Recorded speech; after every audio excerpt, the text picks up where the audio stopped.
उन्होंने आदरणीय श्रीमती सोनिया गांधी जी को जर्सी गाय कहा, राहुल गांधी जी को बछड़ा कहा, खूनी पंजा कहा। ओछे वक्तव्य देश के प्रधानमंत्री करते हैं जो शोभा नहीं देता कि मूर्खों का सरदार वो होता है जो जमीन अधिग्रहण बिल लाता है, मूर्खों का सरदार वो होता है जो किसानों के काले कानून लाता है।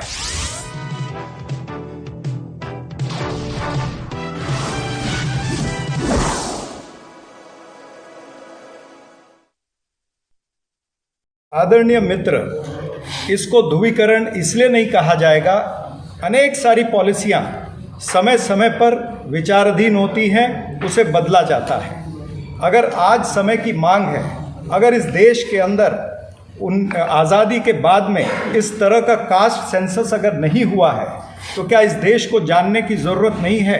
एक समय पर अगर कांग्रेस ने इसका समर्थन नहीं किया तो उसका मतलब नहीं कि 40 साल बाद अगर इस चीज़ की ज़रूरत है तो हम उसका विरोध करते रहें। समय अनुसार, समय की मांग अनुसार, जनता की मांग अनुसार हमने अपने विचार में बदलाव लाया है। जातिगत जनगणना ये जनता की आवाज़ है और ये मात्र राजस्थान की बात नहीं कर रहा हूँ, पूरे देश की बात है। पूरे देश के अंदर लोग जानना चाहते हैं कि किस जाति की कितनी संख्या है, ताकि आने वाले दिनों में सरकारी जो स्कीम्स हैं, जो सरकारी प्रावधान हैं, उसका फ़ायदा उस तरह से लोगों को मिले। मित्र, मैं फिर इसको दोहराऊंगा कि समय अनुसार हर चीज़ का एक एवोल्यूशन होता है, समय अनुसार बदलाव आता है। जो चीज़ें 1970 या 1940 में हुई वो आज 2023 में नहीं हो सकती हैं। तो आज अगर समय की मांग है कि इसमें जातिगत जनगणना करके हमें उस हिसाब से सरकारी स्कीम्स को प्लान करना पड़ेगा, तो निश्चित रूप से वो समय की मांग के अनुसार हम लोग काम कर रहे हैं। देखिए, जो पार्लियामेंट्री या जो हमारे संविधान के तहत जो चीज़ें बनी है, राहुल गांधी जी प्रधानमंत्री बने, ये हर कांग्रेस पार्टी के कार्यकर्ता, हर नेता की इच्छा है, लेकिन अभी वो समय आना बाकी है। ये तो उस तरह की बात हो गई कि चाची को मूछें होती तो चाचा कहलाती। जब चुनाव आएंगे, उसका नतीजे आएंगे, उसके बाद में हम वो बात करेंगे। लेकिन सवाल हम बड़ा ले रहे हैं जनता का, कि जनता को आज जातिगत जनगणना के तहत उनको सरकारी प्रावधान मिलने चाहिए, सरकारी योजनाओं का फ़ायदा मिलना चाहिए। ये मुख्य रूप से है। देखिए, सर्वप्रथम जो आपने जीएसटी की बात की है, मैंने पहले अपने वक्तव्य में कहा कि जीएसटी काउंसिल के अंदर प्रस्ताव लाना ये केंद्र सरकार का दायित्व बनता है और ज़्यादा मुख्यमंत्री उनके हैं। आप पूरा जीएसटी काउंसिल के सारे प्रस्ताव आज तक के चेक करिए, उसके अंदर कोई ऐसा प्रस्ताव केंद्र सरकार लाई नहीं है और कांग्रेस पार्टी के किसी भी मुख्यमंत्री ने कभी भी जीएसटी काउंसिल के अंदर इस विषय पर विरोध नहीं किया। ये पहली बात। दूसरी बात, पेट्रोल डीजल के जो कीमतें हैं, किस तरह से सेंट्रल एक्साइज लगनी है, क्या चीज़ होना है, ये सब केंद्र सरकार तय करती है। अगर आप पेट्रोल डीजल का स्ट्रक्चर देखेंगे तो स्ट्रक्चर के अंदर भी 70% जो टैक्स है, जो सेंट्रल एक्साइज टैक्स और तमाम सारे ऊपर लगते हैं, ये केंद्र की सरकार को जाते हैं। राज्य की सरकार को मात्र 1 टैक्स उसमें से आता है या 1.5 टैक्स उसमें से आता है। तो सबसे बड़ा दायित्व तो केंद्र सरकार का बनता है। नहीं, वो पंजाब हरियाणा भी सस्ता कर रही है, तो राजस्थान क्यों नहीं कर सकती? हाँ, तो देखिए, राज्य सरकार जो है राजस्थान की, उसकी अपनी रेवेन्यू स्ट्रक्चर है। हर राज्य का रेवेन्यू स्ट्रक्चर अलग होता है। अगर पंजाब कर सकता है तो पंजाब का रेवेन्यू स्ट्रक्चर राजस्थान से कंपेयर नहीं हो सकता। महाराष्ट्र का रेवेन्यू स्ट्रक्चर पंजाब से कंपैरिजन नहीं हो सकता है। हर जगह का पर कैपिटा इनकम अलग होता है, हर जगह की आमदनी अलग होती है, हर जगह की, हर स्टेट की रेवेन्यू करेक्ट। आम जनता जो त्रस्त हो रही है, निश्चित रूप से उसके ऊपर आदरणीय अशोक गहलोत जी ने आज भी प्रेस वक्तव्य में कहा है, लेकिन मुख्य भूमिका इसमें जो है वो केंद्र सरकार की आती है, क्योंकि जो 50 से ज़्यादा प्रतिशत का टैक्स है वो केंद्र सरकार को जाता है, राज्य सरकार को नहीं आता। आदरणीय मित्र, ये पहले भी खुलासा हो चुका है कि जो इंडिया गठबंधन है वो मुख्य रूप से लोकसभा के चुनाव, देश के चुनाव के लिए वो बना है। राज्य सरकारों के पास में या राज्य की जो पार्टियां हैं उनकी अपनी मजबूरियां होती हैं।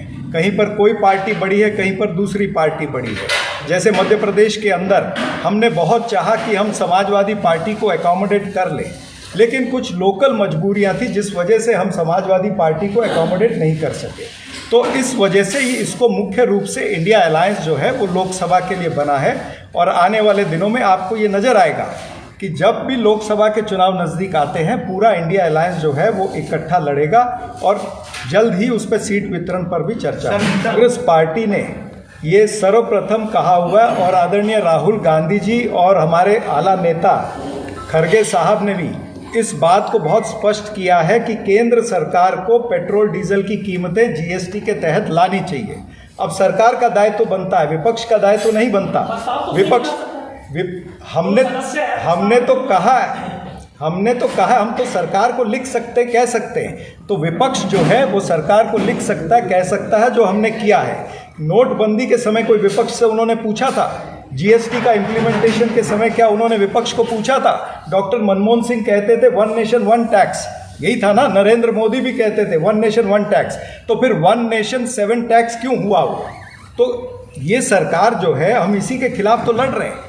ये हिटलर राज है, हिटलरशाही सरकार है। आप नोटबंदी में किसको नहीं पूछते हो, जीएसटी में किसी को नहीं पूछते हो, आप किसानों के काले कानून लाते हो उसमें किसी को नहीं पूछते हो, जमीन अधिग्रहण बिल के अंदर किसी को विश्वास में नहीं लेते हो। ऐसे तमाम सारे निर्णय हैं जिसमें सरकार जो है वो हिटलरशाही चलाती है, विपक्ष को पूछती नहीं है। विपक्ष तो कह रहा है कि पेट्रोल और डीजल को जीएसटी के तहत लाइए।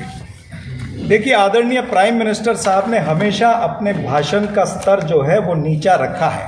ये हमने पार्लियामेंट में भी देखा जब उन्होंने सुपुर्नखा कहा रेणुका चौधरी को, ये हमने तब भी देखा जब उन्होंने आदरणीय श्रीमती सोनिया गांधी जी को जर्सी गाय कहा, राहुल गांधी जी को बछड़ा कहा और हमारे और एक आला नेता की पत्नी को 50 करोड़ की गर्लफ्रेंड कहा, कहीं खूनी पंजा कहा।